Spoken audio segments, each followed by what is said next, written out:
So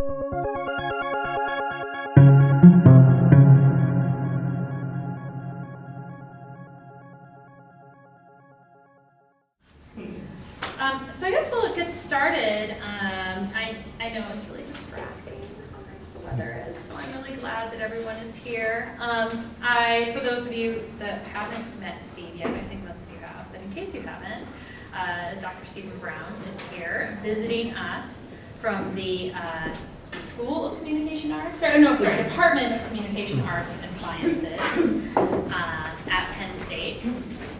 And Steve is going to be talking about his most recent book, The Ides of War, George Washington and the Newburgh Crisis.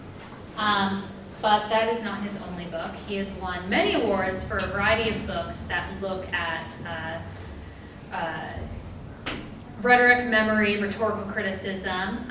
Steve is also an NCAA Distinguished Scholar and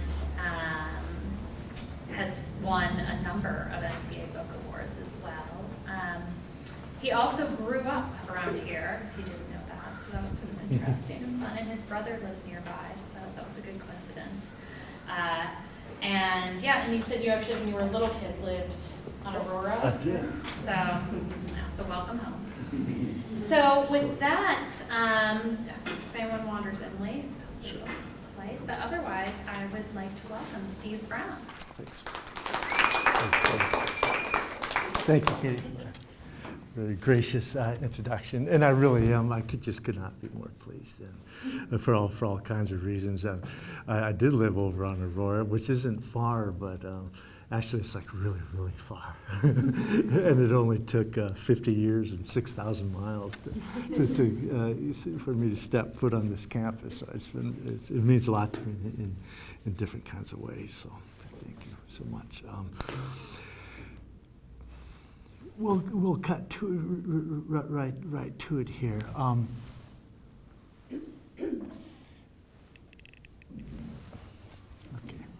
Let's just cut to the chase. History tells us time and again that on the day when the forces of civil government confront the forces of military might, no one knows what tomorrow will actually bring, right? I pick up the daily newspaper. Americans, it is safe to say, have thought themselves to have escaped this moment. Whatever other challenges we have faced, we have never had to deal, at least with the prospects of a coup d'etat. Well, it turns out that this view is actually very mistaken. In fact, we have faced such a crisis, indeed, at the very moment when this country announced its arrival on the world scene.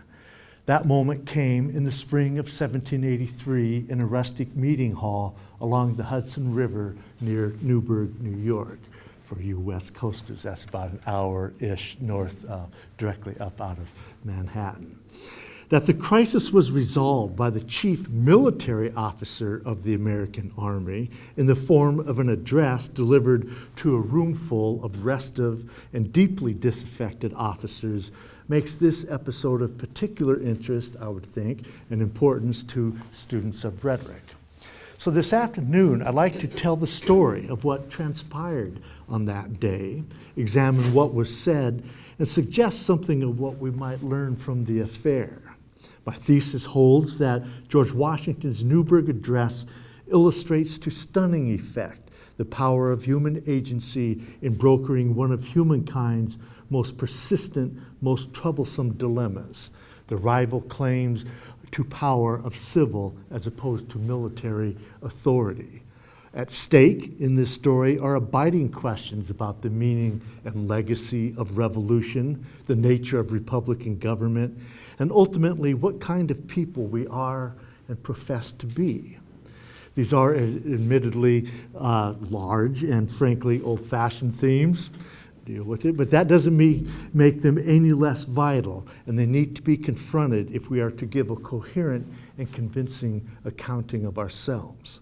The Newburgh crisis offers us an unmatched opportunity then to take these questions head on. In the process, we will gain perhaps a reawakened sense of the role of rhetoric in the founding of the world's first modern republic. By the autumn of 1782, George Washington had moved most of his army to the river's banks near Newburgh, New York. With Yorktown behind and peace negotiations ahead, Washington might be allowed a long overdue return to visit Mount Vernon, or at least a moment's relaxation after 8 years of unrelenting conflict. The general, being the general, would indulge himself in neither, for peace was still but a rumor, and the British, after all, remained ensconced in New York City. The Hudson River must therefore be protected. Some 7,000 troops, 7 to 10,000, 9 brigades and regiments from New York, New Jersey, New Hampshire, Massachusetts, Pennsylvania, and Rhode Island needed supervision, accommodations, and logistical support. To this end, Washington set up headquarters in the old Hasbrook House, which still sits there, and gathered about him his officer staff, including Major Generals Henry Knox, Horatio Gates, Timothy Pickering, Alexander McDougall, and others of note. It was an illustrious gathering. It also comprised the core elements of an insurgency that would, in short order, threaten the very principles for which the war had been fought. If we're to fully appreciate the conditions making for the Newburgh crisis, we need to grasp now the psychological as well as material forces at work on the collective mind of the officer corps. These were, to put it bluntly, proud men that came from diverse regions and backgrounds, professed different faiths, and some no faith at all. A few were men of great wealth, most not. But they all shared an intense and abiding conviction that they had sacrificed their all to duty. They were, in the end, men of honor to whom honor is due. And what did they see? A people by nature suspicious of military caste, provincialists who subordinated the greater good to their private needs, tight with a dollar, but quick to make one at the army's expense, happy to receive the blessings of liberty, but resentful of those who secured it for them in the first place.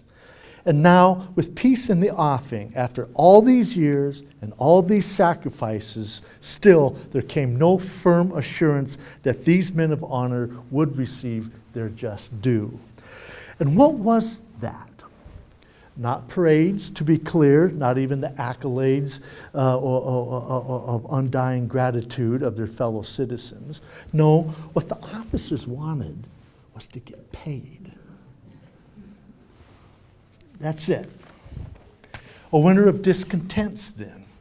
Before the season had at last ceded its grip, the officers' resentments would find order, purpose, and voice in what was to become known as the Newburgh Conspiracy.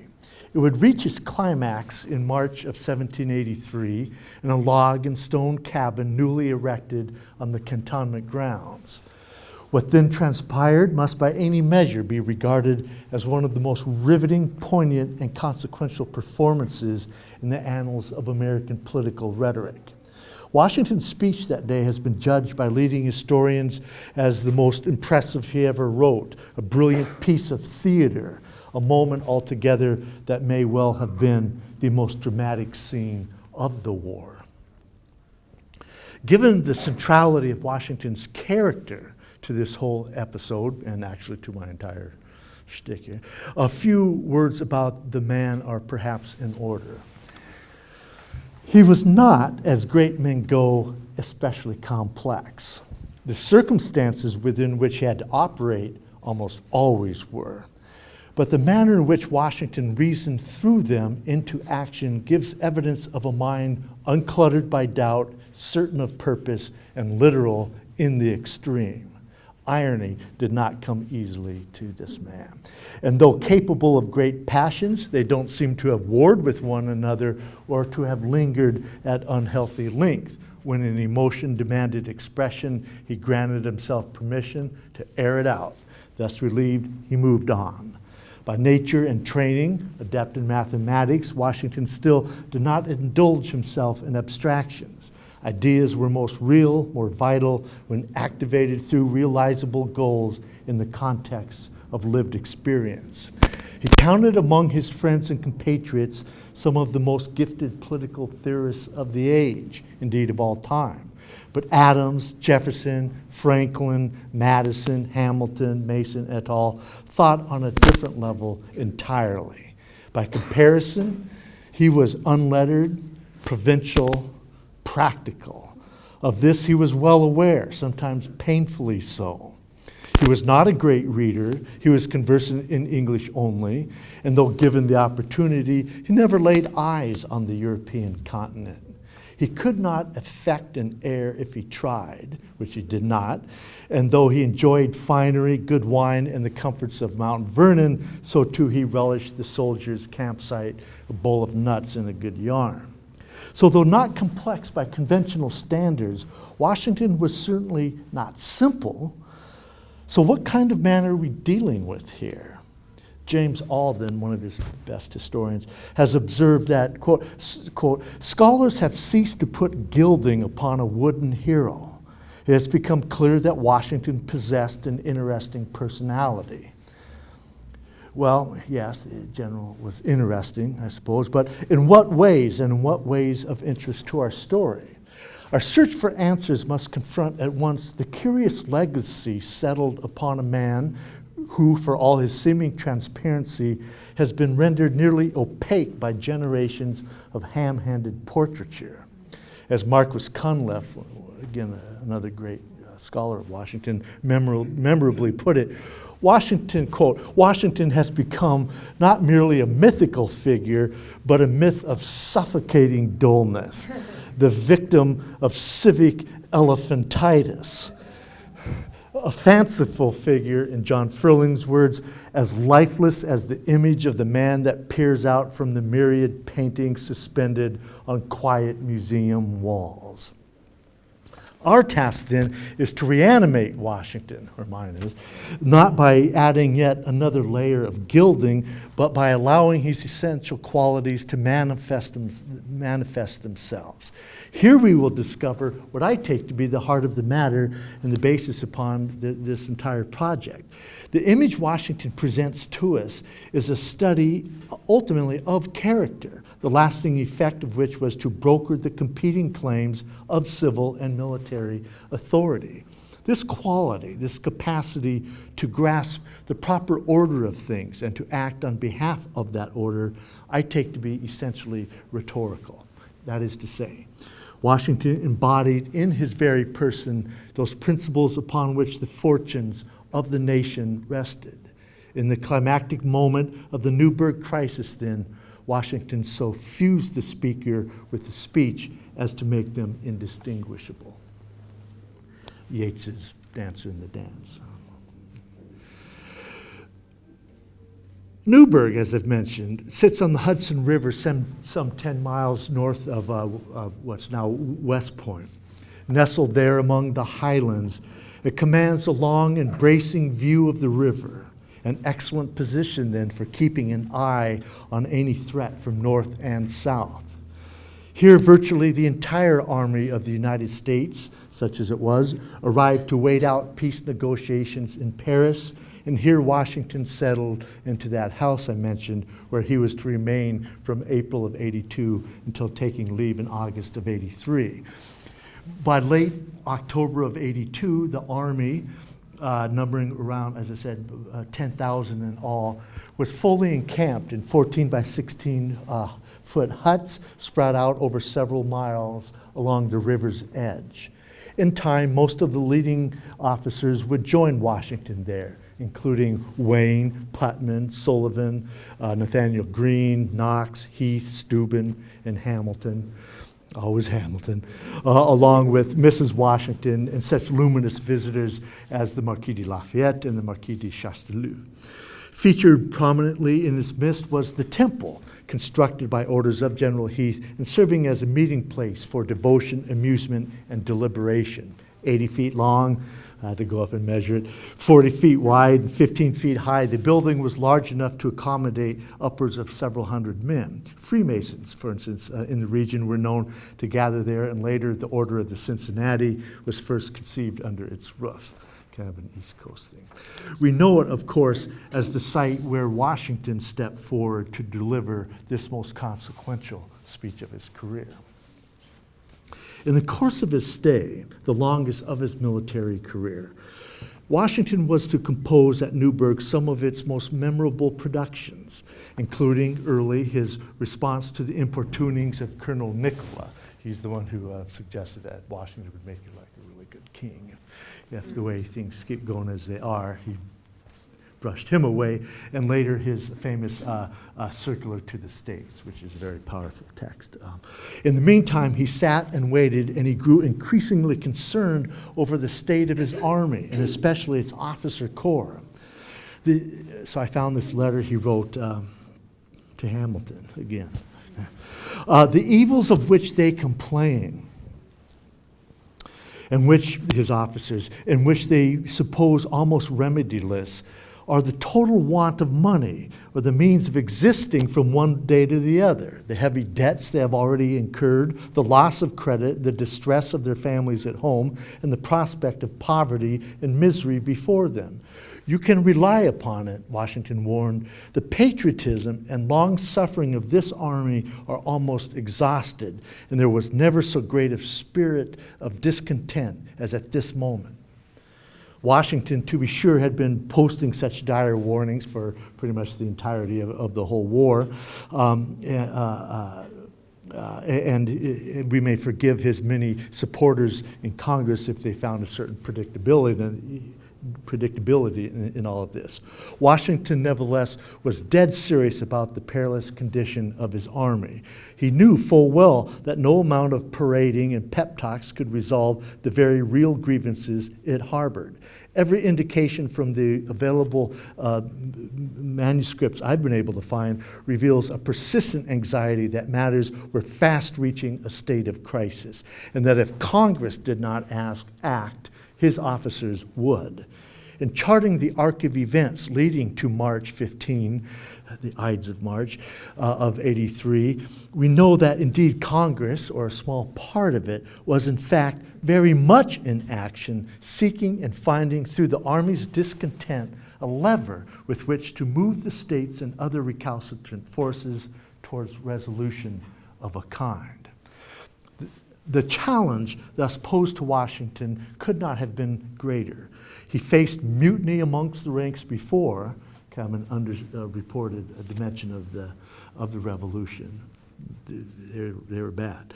And he had dealt with them swiftly and effectively. This much was fully within his power, buttressed by military precedent, law, and force of arms. The crisis of March 83, though, was altogether different. In confronting it, Washington had recourse to nothing except his own resources, his own authority, and the moral weight it could be seen to yield. It could be seen to wield, I underscore. What he must do, he must say. That is, the problem was rhetorical through and through. This fact presents us with several challenges of our own, not least in coming to terms with Washington as not only a doer of deeds, but a speaker of words, to use Hannah Arendt's line. Although it threatens to defer direct engagement with the text just yet, this challenge has to be dealt with before we go any further. It'll help at this point to keep in mind what we're about, to see Washington's speech this day, in it, the fullest expression of his rhetorical craft, in which he so fashions an image of moral order as to induce his audience to act on their own best interests on behalf of something greater than themselves. So our task is first met by locating Washington's effort within the rhetorical landscape of late 18th century America. I'll try to be brief here, but it'll be sufficient to help contextualize what's going on here. To begin, we need to clear some ground.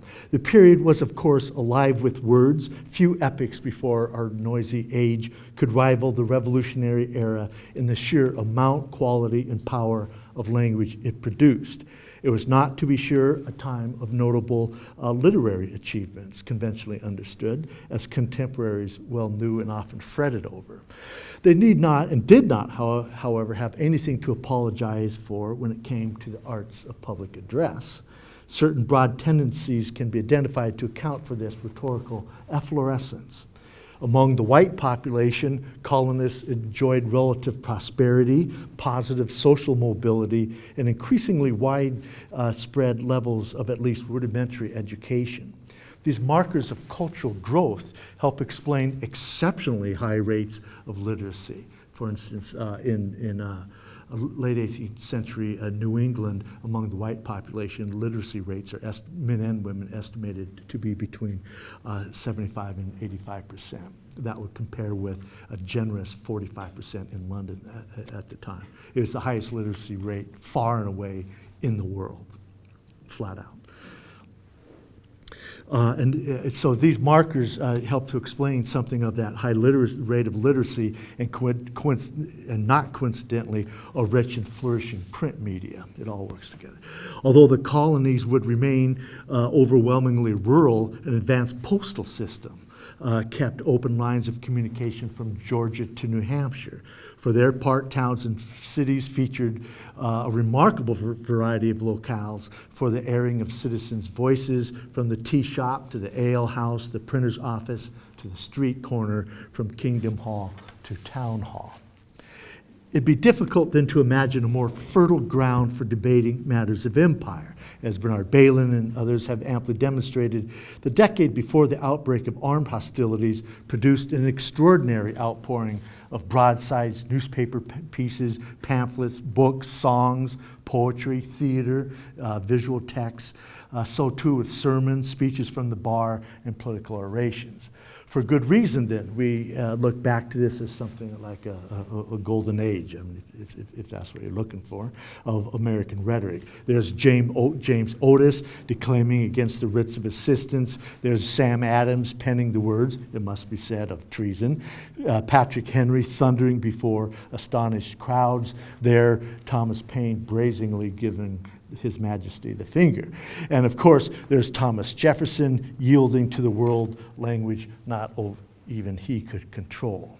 Even the doggerel verse and amateurish political theory, the rustic's letters to the editor and the crude lampoons, these two are evidence of a kind of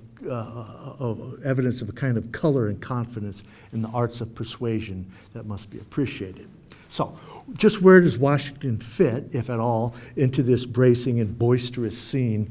It's not a question readily, it's not self-evident. Clearly, he was no orator, at least in the sense suggested by the likes of Henry and Otis, nor was he a polemicist or a pamphleteer along the lines of an Adams or a Paine, nor was he capable of the conceptual felicity we usually associate with a Jefferson or an Adams. All of this is quite true and might seem to limit rather severely claims as to Washington's rhetorical legacy. And that's, to be honest, that's kind of what prompted this entire project was, I gotta crack this nut, because, but it's only true, all of this, in a very restricted sense. And here I wish to be as clear as possible. First, I'm not interested at all in advancing any thesis about the eloquence of George Washington, not being convinced that that's very interesting anyway, and not much to be gained from it. Secondly, and more importantly, though, situating the Newburgh Address in such a context imposes an alien and inappropriate standard of judgment. As a product of the Virginia landed elite, Washington would naturally have been averse to the populist implications of many of these rhetorical forms. Gentlemen, and Sam Adams, Thomas Paine, and Patrick Henry were no gentlemen, did not carry on so. You don't behave that way, right? Third, the Newburgh Address was delivered under conditions that in no sense are to be confused with the civil and political ambitions of the patriot cause. It was very much concerned with civil principles, of course, and carried profound implications for Republican polity. But it was a military address delivered to an officer corps gathered at the end of a war of liberation. So, Washington's address, I think, is best read not so much as an example of early American oratory, but as a distinctive rhetorical performance that rendered within unprecedented circumstances a message of enduring force. This much takes us a small step, at least, towards a more positive construction of the speech, its meaning, and how we are to understand it. The key term here is performance, by which I mean to stress the ways in which the speaker embodies and articulates the very principles he would have his audience assume. To underscore this point, we can ask the assistance of Sandra Gustafson, who's very good with this stuff. Gustafson prefers to frame the sense of rhetoric I'm after as a familiar language here, as a form of enactment, which she parses out as performativity, or the power of words themselves to effect a result, an idealized moment when language and action unite fully in an agent, and performance, or the pervasive theatricality that opens the space between intention and realization. This image of the speaker embodying the speech and thus creating the conditions of its own resolution is key to grasping the rhetorical force of Washington's address. My treatment, accordingly, will seek to strengthen that grasp by being mindful of the tensions that sustain its structure and meaning. Okay, time now to turn to this address. Here I'll just provide a brief description, kind of give a bird's eye view a little bit, and then move to a more detailed analysis, but not too detailed. It's actually a short speech, about 1,632 words, in case you were wondering. And though phrased in conventional 18th century prose, is, as we would expect of Washington, direct and absent any ornamentation. At its most general, the text may be seen as operating through a simple but devastating logic of difference and identity, wherein a series of initial juxtapositions opens the way for a final restoration of a moral order that has come under perilous threat. Our key to understanding the rhetorical economy of the speech then rests in observing the space created by this rendering of incommensurable alternatives. It is precisely in this space, finally, that Washington can be seen inserting himself as the ultimate means to the resolution of a dilemma that would otherwise remain intolerable.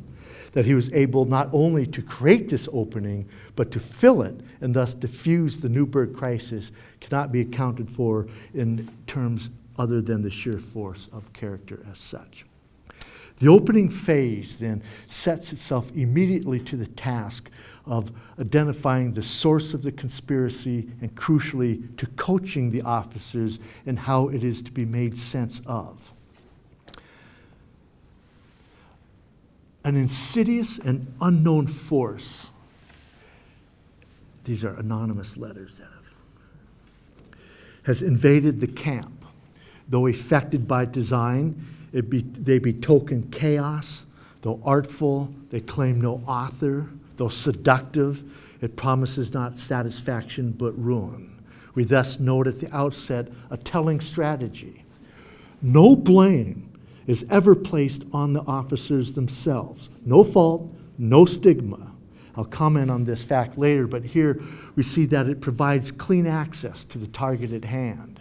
After stressing the anonymous and unauthorized nature of the letters that had been winding their way through camp, Washington announces now that he's on to the game. Real quick, the scene is Washington, these letters had come through. The first one said anonymous. They went to the officers. Naturally, I don't know what the author thought was going to happen, but of course Washington, it winds up in Washington's hands. And the letter said, it's quite remarkable. I found the letter, so it's pretty neat, you know. And it's really well written. And it says, hey, let's meet Wednesday. This is Monday. Let's meet Wednesday, day after tomorrow, in this temple, this building that they put up. And let's get this rolling.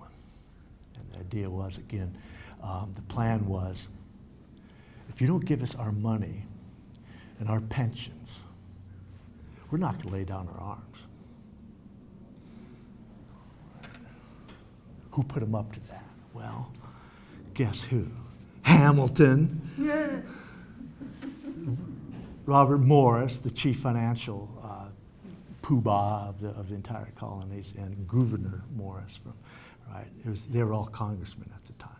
So they conspired to make all this happen. See, Congress wanted to do it so it would scare the hell out of the states with facing it down a coup d'etat.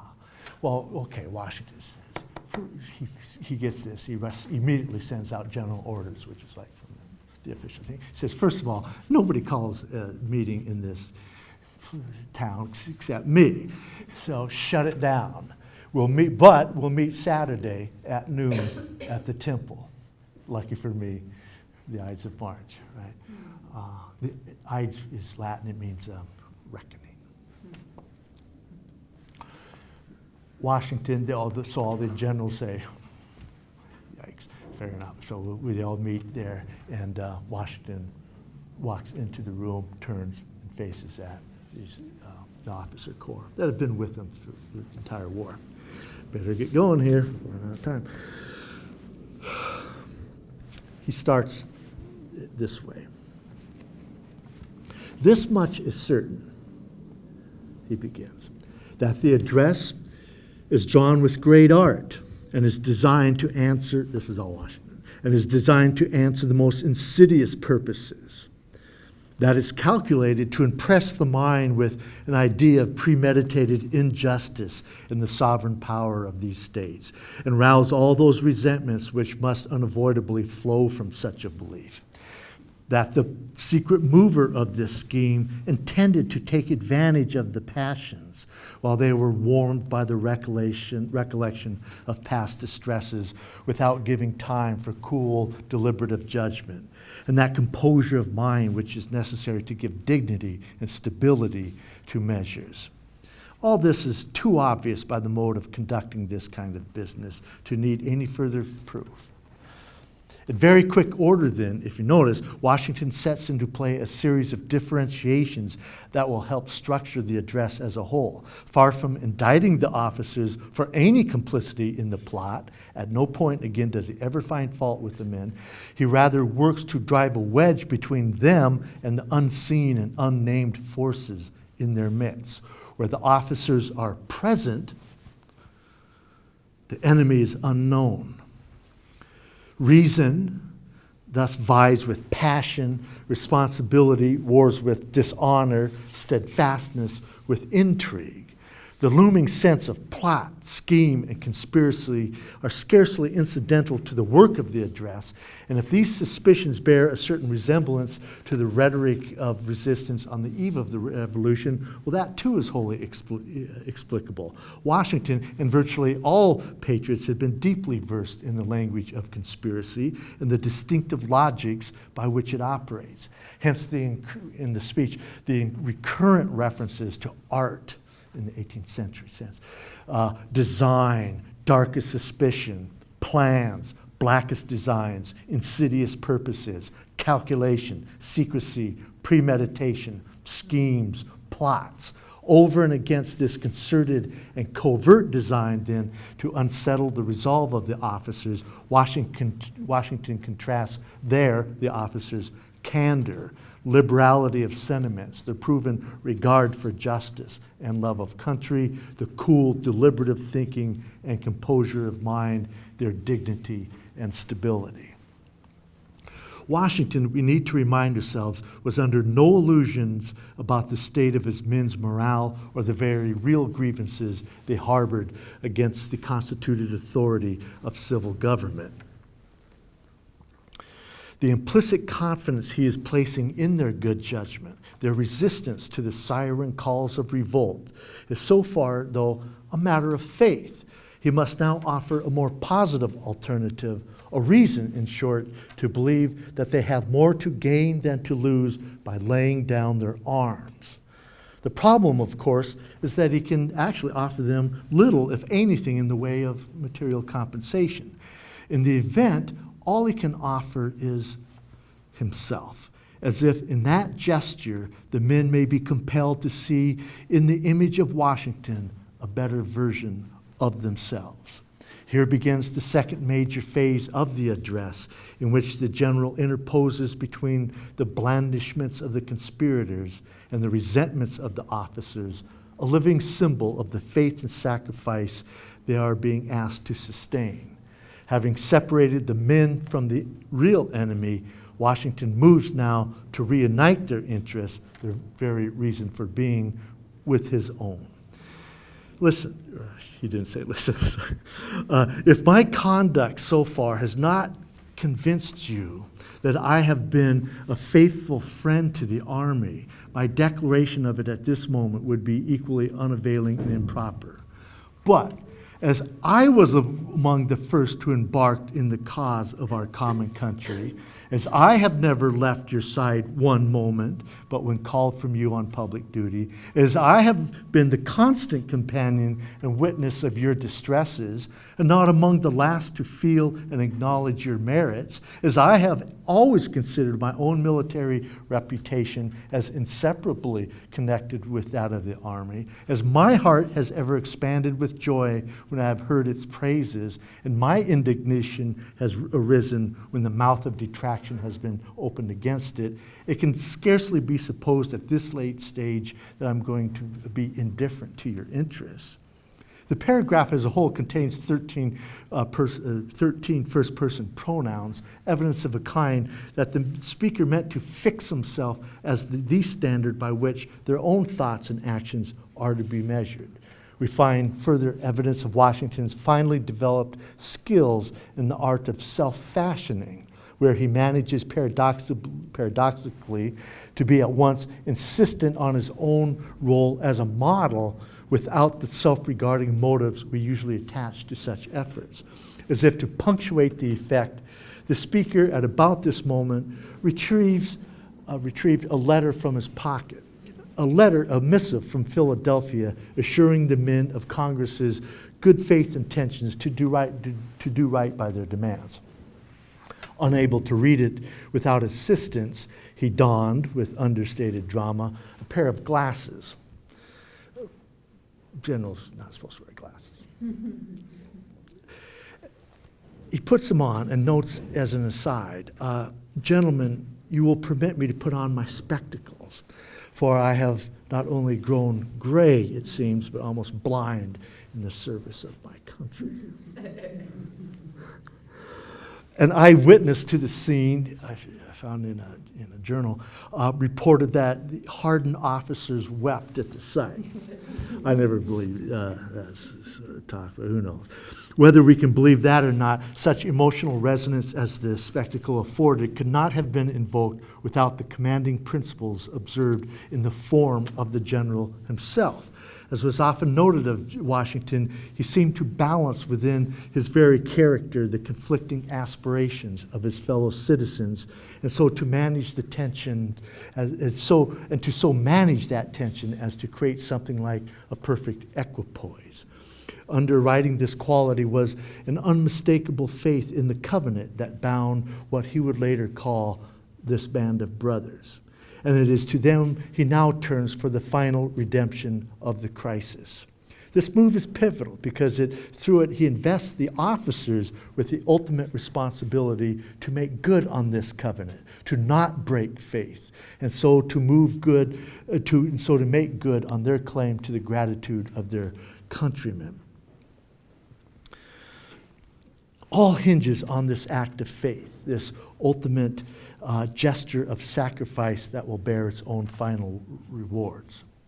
So let me conjure you, Washington implores, in the name of our common country, as you value your own sacred honor, as you respect the rights of humanity, as you regard the military and national character of America, to express your utmost horror and detestation of the man who wishes under specious pretenses to overturn the liberties of our country, and who wickedly attempts to open the floodgates of civil discord and deluge our rising empire in blood.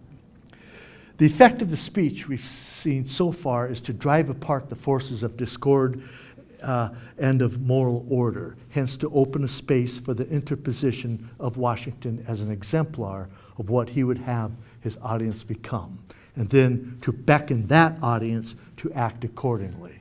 In the process, Washington has transformed the crisis from a threat into an opportunity. Far from subverting the prospects of Republican government, the conspiracy has actually created the conditions under which the latent virtue of his audience, the officers, may be realized to optimal effect.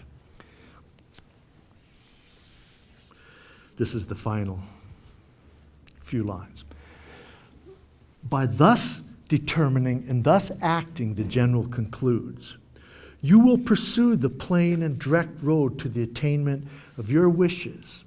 You will defeat the insidious designs of our enemies who are compelled to resort from open force to secret artifice. You will give one more distinguished proof of unexampled patriotism and patient virtue, rising superior to the pressure of the most complicated sufferings. And you will, by the dignity of your conduct, afford occasion for prosperity to say, when speaking of the glorious example you have exhibited to mankind, had this day not been wanting, the world had never seen the last stage of perfection to which human nature is capable of attaining. And then it was over. The speaker made his exit. Motions were made in thanks and resolutions of loyalty to the cause were passed. In the event, few officers and even less enlisted men ever did receive their paychecks or pensions. It would, however, require, it seems to me, an especially naive perspective on the story of American civil-military relations to believe that it all really did end in that rustic meeting house on the Hudson. Why Washington's Newburgh Address and the conspiracy giving rise to it have not been accorded full length is not all that clear.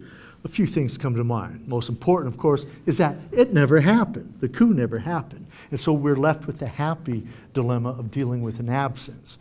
We are obliged, however, to speculate what might have happened if Washington had ignored the threat, failed to shut it down, or indeed actively supported it. What then? Well, second, 19th century historians, good Whigs all, were anxious to stress the glories and seamless coherence of the quest for independence. No space there for such crises of confidence as beset the heroes. This kind of hagiography gave way in the 20th century to much greater skepticism about the role of elites generally and to the kind of agency afforded to great men, especially great white slave-owning men in uniform. Finally, scholars of the period have disagreed really over the details of the episode, and I don't think a lot of those details will ever actually be known. I'll wrap this up. The American Revolution, one of my hero scholars has written, John Shai, was a political education conducted by military means. That observation is characteristically astute and may readily be applied to virtually all major conflicts in the national experience. The sternest of masters, war has yet the potential to teach us who we are and what we may yet become. The lessons don't come easily. More often than not, they're hammered out through a kind of second war over the meaning, motives, and obligations imposed by its legatees. The revolution, no less than the Civil War or Vietnam conflict, demanded of Americans that they come to terms with what had been wrought. We may think of this process as rhetorical to the extent that it has less to do with gunpowder than the hard work of interpretation, persuasion, and dissent. How a people ultimately choose to understand their wars, in turn, tells us a great deal about those people. The Newburgh crisis may thus be read as a key moment in the political education of a people who now dared to call themselves a nation. The list of virtues attached to the person of George Washington is long, and its celebrants have not yet tired of rehearsing them more than 2 centuries after his death. I've sought in this project not to take up the refrain again. That's enough, right? But to offer an account of what those qualities look like when put to work in the salvation of Republican ideals. Along the way, I've not been reticent in giving Washington his due when I thought he deserved it, nor in pointing out his many limitations. But the greater goal has been to provide a reason for revisiting an episode that, while generally kind of well known, remains underappreciated as a key moment in the American revolutionary inheritance. In the end, Washington conducted himself at Newburgh just as we hoped he might, with eloquence of a sort, with moral authority, and with an unwavering commitment to the greater good. That he proved successful may not be surprising, but what he achieved that spring day along the Hudson River ought never to be taken for granted. It remains a lodestar for dark times. So, thanks. Yeah. Don't really know how you do things here, but I assume maybe I'd be happy to have a talk, a discussion, questions. Yeah. I just kind of drawn on some of the things we talked about at lunch about criticism of elements. There are speeches that aren't there, or elements of speeches that aren't there. With that thread in mind, I was struck by the bit about putting up glasses. Yeah. And how that aspect of delivery seems to key to the speech. I'm curious as to what were the sources you were working with for that point, and how did that kind of play in? Right. Geometry, weaving, this sort of thing. Yeah. So,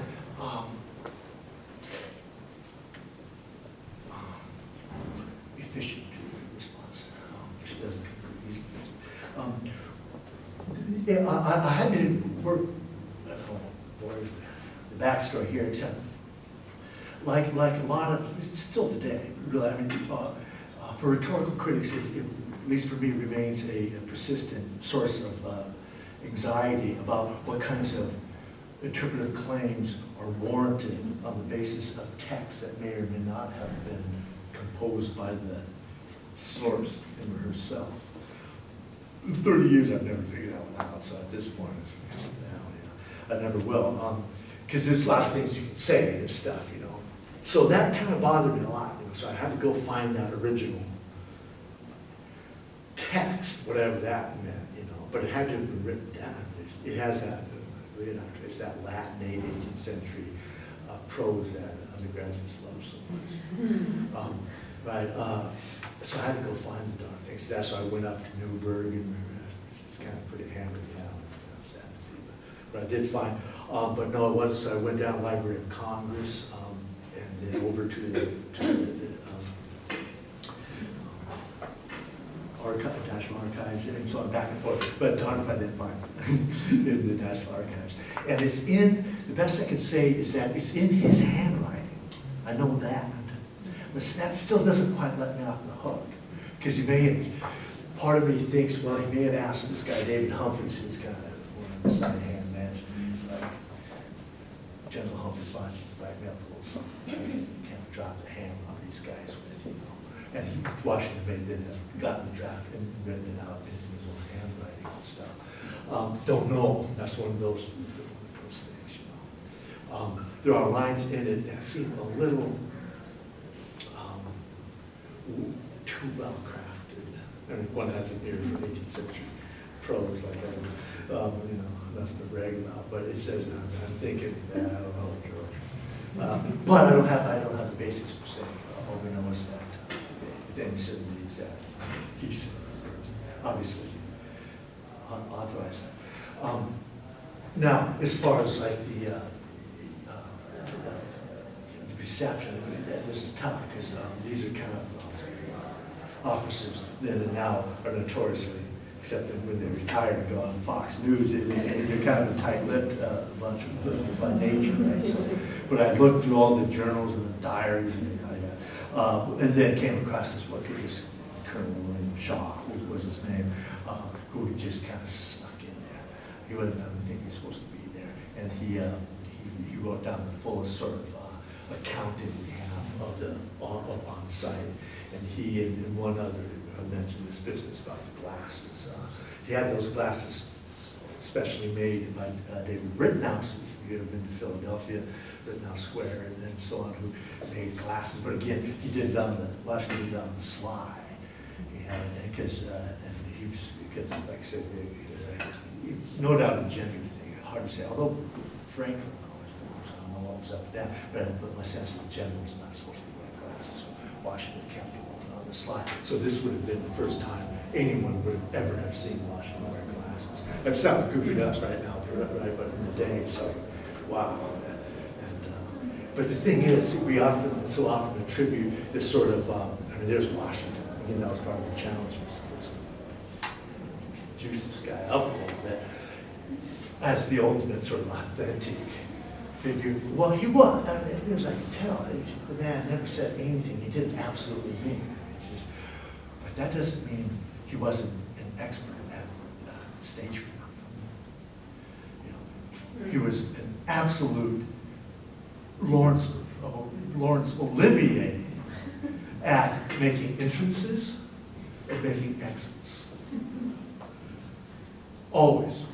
He knew the art of the aesthetics of the exit. Think about it. The circular, the handing over of the sword, the farewell address, not running for the third term and dying, all of that. He was, it's the aesthetics of the exit. He had it down. And this is he was not without a sense of design. He was very cunning.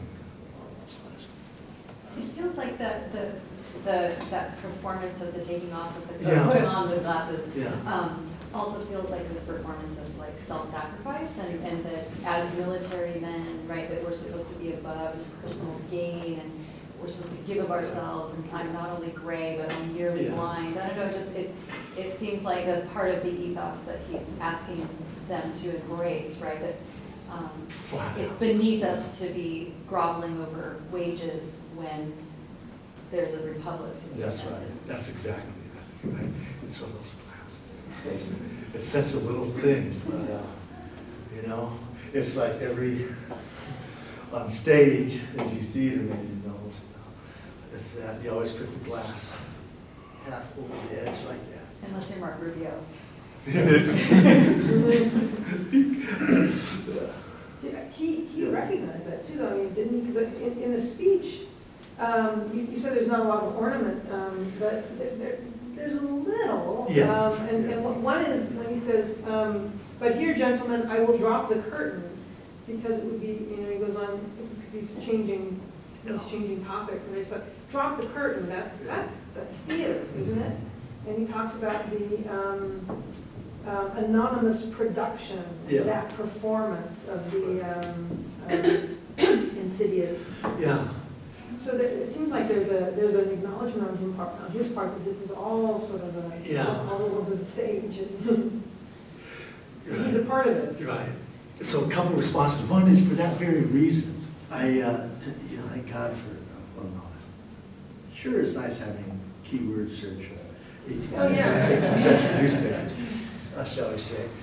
So I started thinking about the metaphor of the stage or the theater as it traffics between war and dramaturgy. So I started thinking about, you talk about theaters of battle.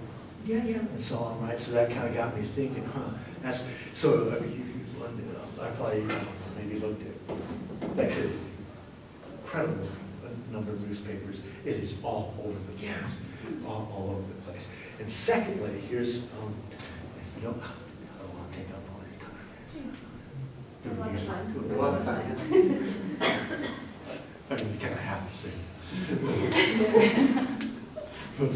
It's Christine knows I'll exploit this.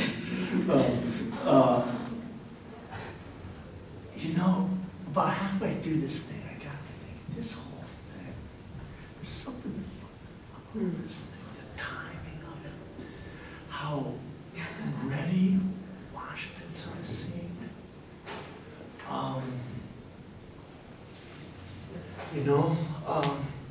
But so what? That's just a hunch. But I followed it up, and again I found in the library, in the Madison archives, this letter from, guess who?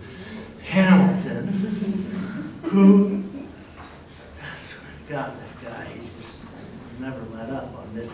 my thing is, he was the moving force behind this whole thing, and I'm not. And now he's a Broadway sensation. And now he's a Broadway sensation, and he would have loved every minute of it. Can you stay on Let's the- make a bigger deal of this than it could possibly be right now. Because the letters, I found then a series of 3 letters of close, sometimes hard to tell. Anyway, 3 different texts of letters telling Washington before that Monday, the dating is off, but it was clearly within a week before that Monday when it all goes down. In effect, telling Washington something's going down. Well, Hamilton knew something was going down because he rigged the whole thing and he said, you might want to kind of deal with it this way, which he took some. Washington was like a captain at the time. He was all of 24 years old or something, but he was already, half genius, half shyster at the moment. And he rigged this whole thing.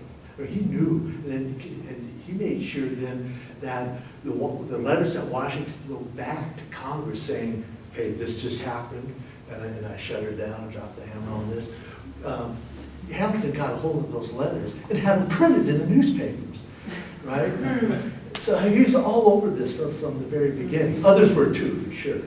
Morris was the big financial, he was the money bags of the whole thing. So there was about a dozen in on the deal, including Horatio Gates, who was second in command in camp, and definitely on the House with Washington. So sorry for the long one, except that stagecraft. Washington seems to at least knew something serious was going down. But then one skeptic might ask him, how serious was it? And was everybody just kind of playing their parts here? Let's give it all a good, give everybody a good scare. Everybody wins in this scenario. Congress wins because states will kick them some money. Officers win because they'll get their pensions and their paychecks.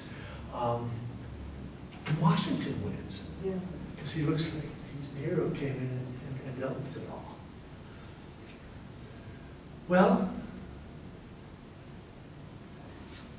that's historical speculation, but it's entirely plausible. The question would be, would that change anything? That is to say, a faked coup d'etat can be as dangerous as a real, because you're still screwing with the fundamentals of what civil government is supposed to be about. You can't go out faking coup d'etat, whatever that would be. So it's a funny question. I'm sorry to ask another question, but I've got a million of them, and I only ask one more. No. But, what strikes me is, what made this speech so powerful, what you're talking about, is the way in which he creates for the audience an image of himself. I think of that as sort of as the second persona. Exactly. Right? He creates this implied audience that is noble and is going to respond in the right way. And he demands, he says, this is how you're going to behave. And they do. But I often tell my students, you describe your audience in the way you want them to behave, and often they'll live up to that, right? That's wonderful. But that's so different from the other speech that I'm so familiar with, most familiar with Washington, and that was his farewell address, where he describes the audience as, in pretty bad terms, right? They're people who are fighting with each other in party politics, and it's all about warnings and don't do this and don't do that. And I'm afraid you're going to do this. And the response to that speech was people thought that he was, in the snares of the Federalists. They looked at it very suspiciously. They didn't, except for the warning not to engage in entanglements with other nations, they didn't really follow his advice, at least not with respect to parties. What happened between here and then that had him change his rhetorical strategy so much? Because this strategy seems so effective, presenting the audience through, and here's Lincoln, because we're doing Lincoln now in our class, the better angels of their nature, right? He imagines them as noble, and then they all. What happened? I mean, The question is did great. you just get old and Yeah. or older? Um, Still? You know, what happened is that Washington got what he asked for. That is to say, the priority of and the superintendent of civil government over military. It's so effective in this case because the context itself is so perfectly designed for that kind of discourse. So if you think, what helps me think about this is the rhetorical culture from which Washington as a Virginian comes from. Is you might think of it in terms of like a mesa, like this, right? Where at the top of the mesa, it's a space indeed of remarkable sense of equality, of mutual regard and respect, where deliberation is carried on. And the record shows with, this was the most powerful colony in the big money and all, but it was the mesa top is all like that. Right? And then the mesa, at the base of the mesa, of course, would be folks. That, and then the demographic that made all of that possible. Of course, slave owning culture. So, but now, okay, in some ways, the military is a interesting variation on a theme in which all of that sort of makes sense of what he's talking. When Washington got what he asked for, what he got was underneath the mesa top was civil society, and lo and behold, unlike proper Virginia gentlemen, they're always going at each other, and fighting and carrying on, just like Madison said they would, you know. So by the time Washington gives that farewell, he's a deeply, he's not pessimistic, but he's a much wiser person in the ways of civil culture and what it bears, you know. That's what, within the military logics, everything makes sense because everything must make sense. I mean, that's the force of the logic. In that, right? But then he kind of got what he asked for. Can you say more about that? That everything makes sense because it Well, has to make sense? right, because of the, in a sense, of provided for conditions under which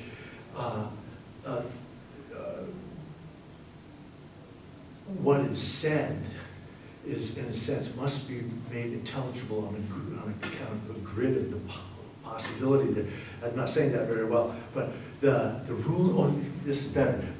The rules of engagement, so to speak, the language games at work within the military context are so clear, so in a sense have so much efficacy, right? But it all presupposes the circumscription of, shall we say, the camp or the branch or whatever.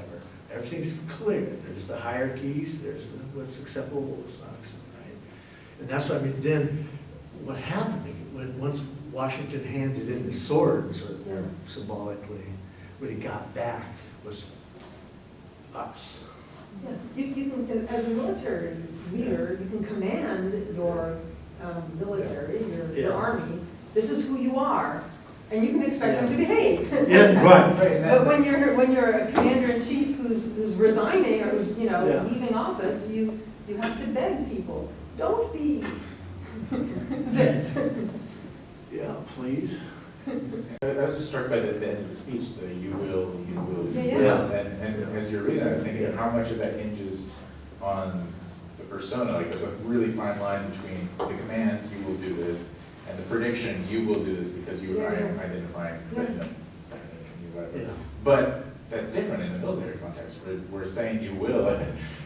Civil society, Colin, you will do this. Matt, screw you. Yeah, exactly. Very different if I'm your commanding officer. But they are officers, right? And it's not like they're officers, right? Yeah. I was wondering if you had any interest in seeing how this kind of address is read today in military settings, because they still teach this stuff, right, at War College at this point and that kind of thing. Yeah. Yeah, in fact, Richard Cohn, who's the chief military historian at War College, very heavy-duty guy. Right. And the author of the first and only good essay ever written on this very thing. So, okay, so what? So I took a deep breath and the email, I was too scared to call him on the phone. Because I've never seen it, except on YouTube. And ask him that question. And he says he teaches it at the War College, but he wasn't aware of maybe not. And so he would be the only authority I could really cite up. It's because it's interesting. Officers, they could have just turned.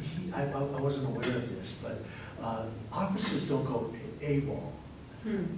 You could just turn on the heel and go home. There's no. I wasn't aware of that. Actually, I don't know if that's if it's changed or what. But there was, and if you did that as a soldier, you'd be strung up, of course. But officers just could sit and screw it, go home. And so there's that. I mentioned because it's that band of brothers thinking that remains really, really powerful. You know, I'm teaching now this course in war and war and peace at Penn State. I have it tends to bring in ROTC and veteran and one active duty. I don't know how that works, but they're so they pick us. We get to hear how intense that sense of.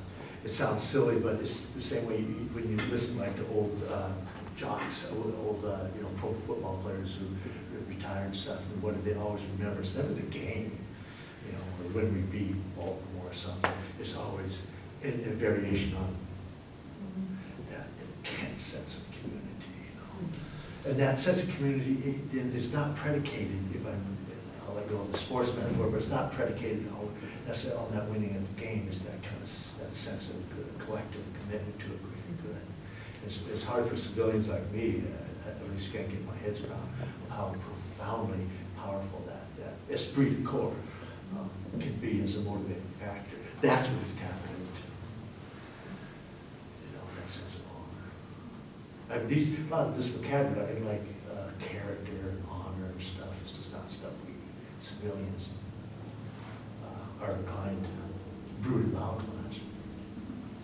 Hopelessly old school, But that might be because we have the luxury of it.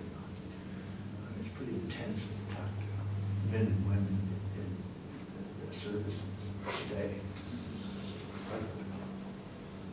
It's kind of scary. And in fact, for all of that talk, there's something scary about Washington's power to, and they would have gone to the furthest reaches of hell for that guy. I think for that reason. Because when you can sort of distill a commitment over and above the material conditions of your, under the wrong circumstances, as would be history, Exhibit A tells us that. So that's a scary moment. They would have done anything to this guy. So, yeah. So in that sense, he brings all that to the speech, and then it seems like in some ways he has work cut out for him, that he just sort of had to say, this is where I stand, this is the side of righteousness. And I don't know, as you were talking, maybe this is off, but as you were describing it, I was kind of thinking of this concept of like the silent majority, and then there's these rabble-rousers over here that are kind of conspiring and designing and so on. I don't know, and I guess it's also interesting to me, and I don't make full sense of this, but it also seems like the revolution itself had a conspiratorial nature, and so I could see where that rhetoric of kind of a secrecy, but in the name of, some higher cause or whatever, would have some purchase at the time. Maybe not with the military class, though, or maybe, but where he just sort of had to kind of articulate or get people on the path, on the correct path. I don't know, I have to think this through a little bit better. Yeah. But I kept thinking of this concept of the silent majority, and I don't know if that makes sense in this context or not. It doesn't. Well, Which is perfectly okay. but there's such, my sense is that it distills itself to a very primal group psychology that consists of, I mean, you don't have to be Kenneth Berg to figure out, the dynamics of identification and other and difference, and what's happening here is that this band of brother officers is in a sense has been invaded by like a virus effect, somebody is unknown and secreted and moving, and it threatens to corrode and ultimately corrupt the group, And I think that certainly would not be unique to obviously the military context, but I think it's intensified and has been forever. It's your guys in the unit. Would it have been assumed that there were conspirators in the audience, but that he rhetorically assumed that everybody was on his page? That everybody was, that the officer corps stood at a moment of decision. And that while they had previously, of course, been the band, here, right, that they've been confronted because of their desperate circumstances with an alternative to what they were doing in the first place. So what he had to do was recapture and restore the conditions of that ultimate commitment to each other and to the greater good. And so there's a sort of a brilliant sense of that anonymous specter that has come within our midst, circulating through camp. Yeah, and then calls them out by reminding them effectively what they're doing in the first place. But yeah, I said I would have no, but I can't. I've given up trying. Sorry. I have a question about the relationship between sort of moral and practical arguments that he makes. So at the end, right, when he says, this is what you will do, and it's, you will have to demonstrate your patriotism, you will stand as paragons for all time. But he also says you will pursue, by doing this, by rejecting the conspirator, the insidious evil, whatever, you will pursue the plain and direct route. You will pursue the plain and direct road to the attainment of your wishes, which I interpreted as you'll get paid. Yeah. Which seems like, and I understand his argument that if they pursue this course, they won't get paid. Yeah. He makes that case, right? Because of course, if they go against the government is even less likely to pay them. But I don't see how not going against the government is going to, can guarantee them that this is the best route to get paid. Right. It was, it's like going on strike to get paid. So don't go on strike and then you'll get paid. It seemed like a strange practical argument. And I'm wondering, am I misreading that, or was it not a practical argument? Or Right. I think it's ultimately a my language here is kind of weird, but that it is a call to faith. But what's really at stake here is what are you going to put your faith in? The military option or the civil option? Now, the only way you're going to get paid is through civil, the category of civil, so to speak, right? So it seems to be a sense I got to remind you guys of where your faith ultimately has to rest. And it's got to rest in civil government, or what we're doing here, what we've been doing here for 80 years, is all for naught. What we're doing here is providing the conditions under which it's possible to have faith in the provisions of civil government as opposed to military force. Well, it turns out, of course, that faith was, most of them never did. hell if they ever find it compared to Yeah. the actual men with tents, that's another story.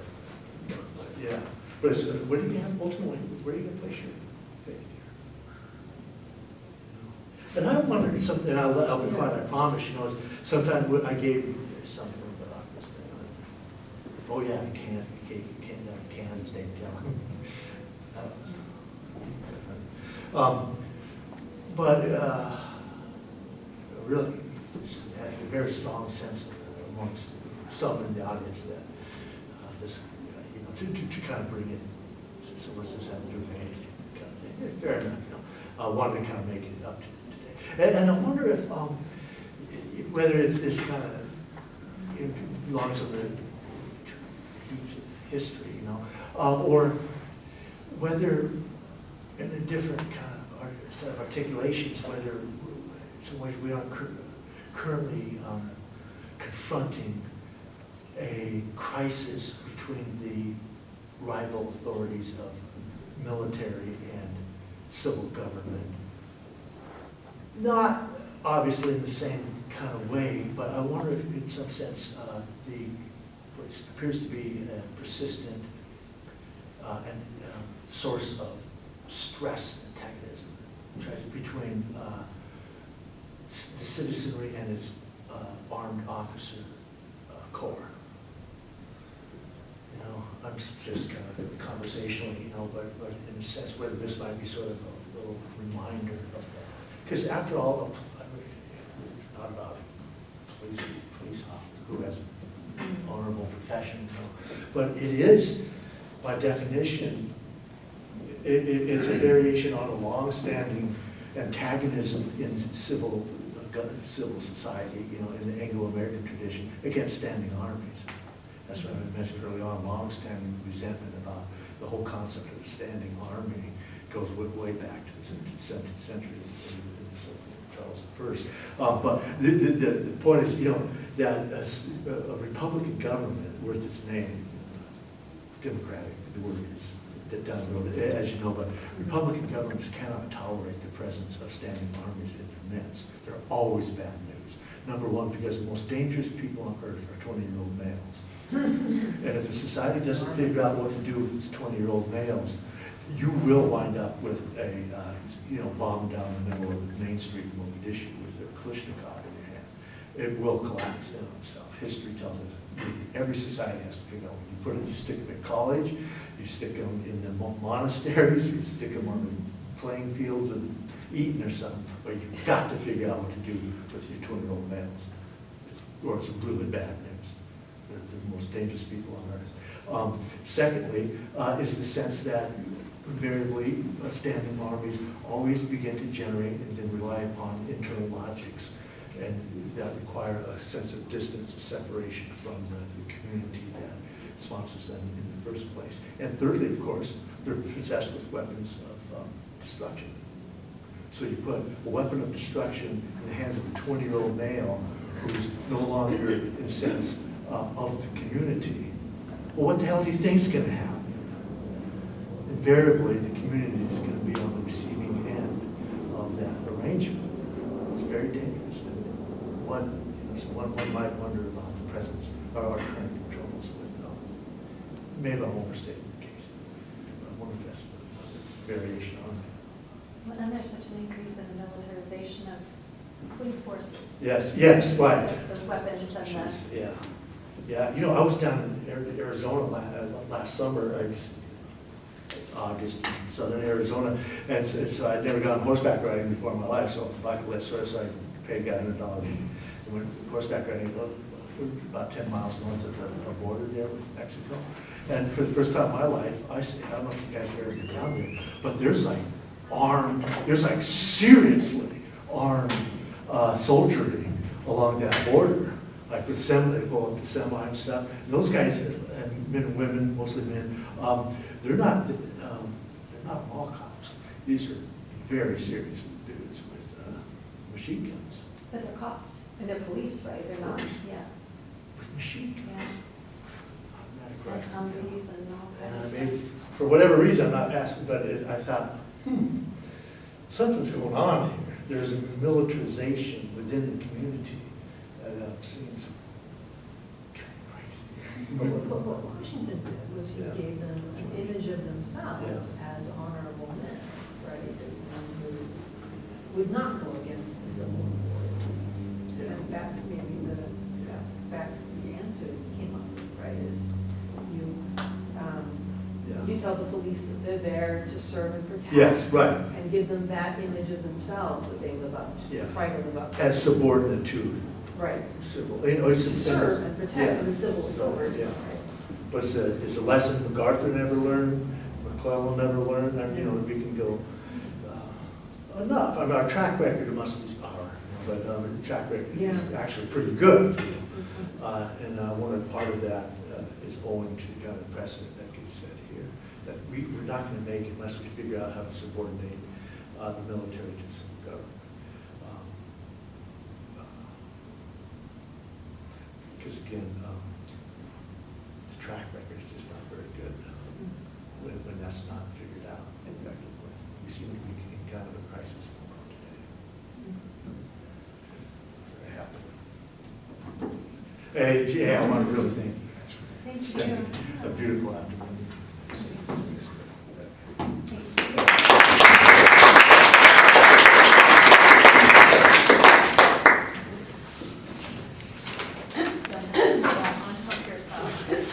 Yeah, cool. Sounds like it'd be embarrassing later. Yeah, understood.